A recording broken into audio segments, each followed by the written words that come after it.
தமிழ் தேசிய கூட்டமைப்பின் 4 கட்சிகளின் தலைவர்களின் கூட்டம் நேற்று நடைபெற்றது. அதில் சித்தார்த்தர் முக்கிய காரணமாக கலந்து கொள்ளவில்லை. இருந்தாலும் அந்த புரிந்துணர்வு உடன்படிக்கையிலே சாதிக்கப்பட்ட விடயங்களை ஆராய்ந்து ஒவ்வொரு கட்சிகளும் தங்களுடைய திருத்தங்களை தந்திருக்கிறார்கள்.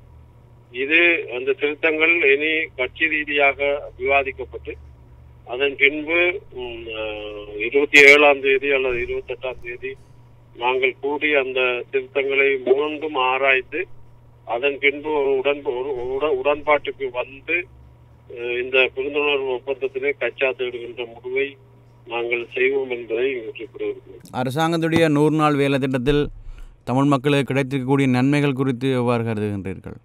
இல்லை, எங்களை பொறுத்தமட்டில் அது ஏமாற்றத்தை தான் தருகிறது.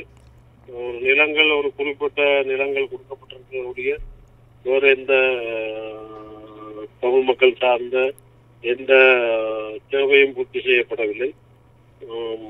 அது என்ன விதத்தால் இருந்தாலும் அபிவிருத்தியாக இருக்கலாம் அல்லது எங்களுடைய மக்களின் இனப்பிரச்சனை தீர்வாக இருக்கலாம்.